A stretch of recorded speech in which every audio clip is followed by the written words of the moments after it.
All right, that's the end of the track called Gas You Up. You know what I'm saying? You don't need much to gas me up right now still, yeah. After the dub play drama we had on the weekend anyway still, yeah. But it's Roger and Affinity, Xtra celebrating gospel music, black origin. This is how we do it. And if I said it too fast, it's because I say it so often, you don't need to know.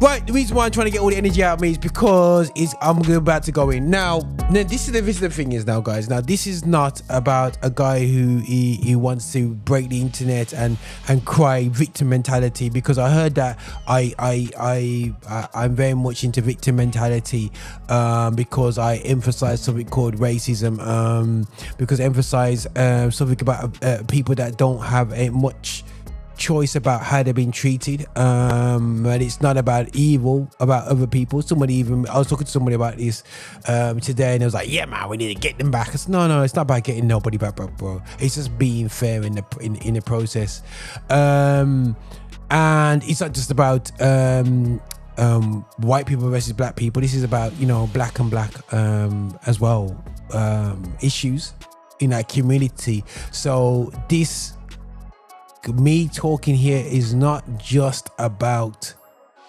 you know, having to grow and mumble and jumping on the in the social feeds, even though social media kind of like trends, but even though this will be something I pick up whether you like it or not.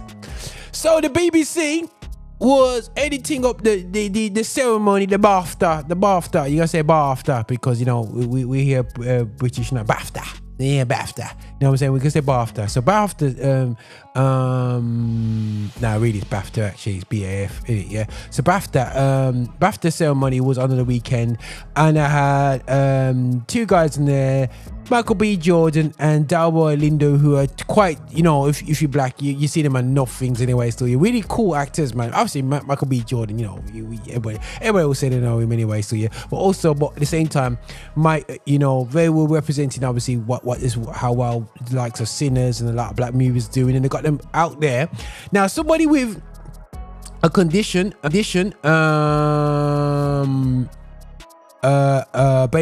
a Tourette's campaigner, John Davison, decided to say that not decided it because it's a convulsion, you know, apparently it's out of your control being rude.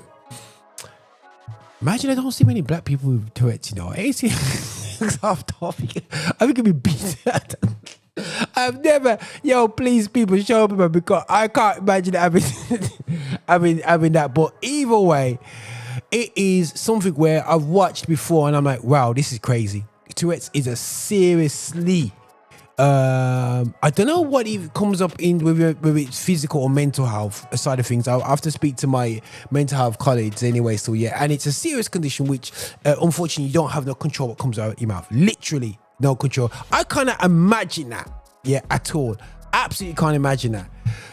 So unfortunately, John Davison, when these guys come up on the stage, decided to call them the N-word and the B-word.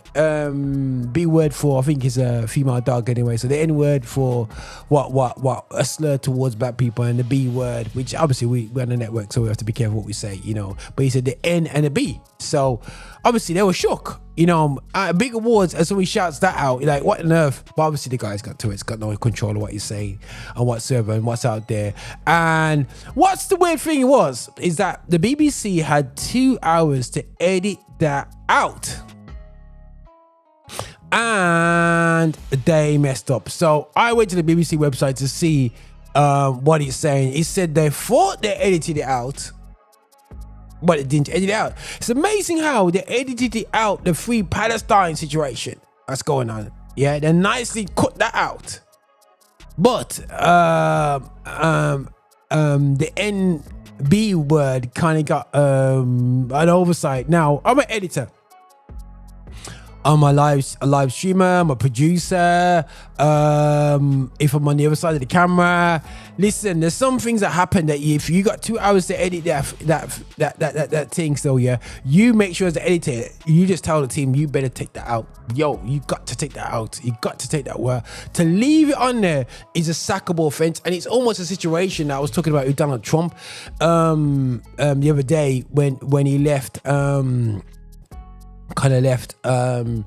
Michelle Obama's and President Obama, Barack Obama's unfortunately ape depiction, meme or whatsoever you want to call it, and they'll have no problem with it. So for me now, it's like I'm looking at this and going, hold on a second, is this lapsy daisy because they don't see that as an issue? But the Free Palestine thing, they jumped on like 2 seconds, it was out. Is it a sheer accident? Is the BBC dropping the ball on an issue which they know their space is not a space where it's about black success? Yeah, so I'm not saying they're bad and wrong on a BBC station. I'm not saying that they like to. They're probably thinking to themselves, the N-word don't matter because on our stations we play the N-word all the time, and that's another thing. But I want to deal with music anyway. So yeah, we say the N-word anyway. But I said I say that because of people who look like me, but doesn't mean I agree with it totally. I think the N-word should not be in our vocab whatsoever.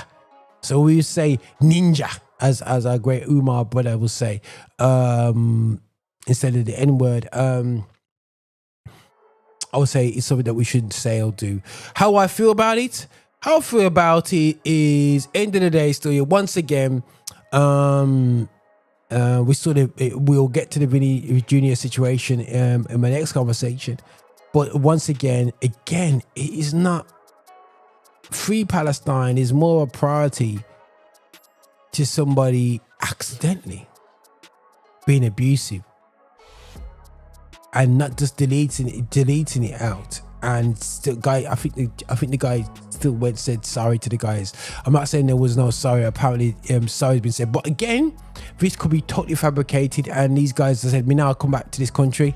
So for me, it's sad, people. It's real sad. It's real sad. Real sad where we are. I want to see better from the BBC. I want to see more on it. But the proof of the pudding is this: that you don't have people in your staffing team who has proven to care overly about the Black Party. You can see about where you conduct yourself in terms of news and how you depict negative things when it comes to people who are of color.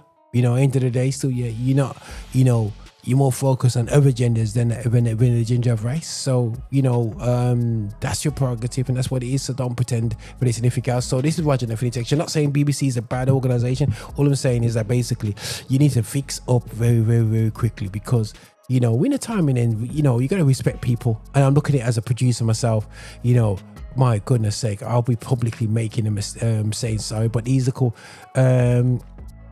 2-3 days later, official links on the BBC website to explaining what happened. You had time to spin it and sort it out anyway still, yeah. So it's a shame for Michael B. Jordan and Delroy Lindo how this ended up, but we shall not be moved and we shall not be surprised. This is watching Affinity Xtra, celebrating gospel music of black. Go ahead, Jen. Yeah. Hi, and thank you for watching. Make sure you subscribe, you like, and you comment, and make sure that you're sharing the videos and watching so much more. We have loads of content for you. I hope you enjoy.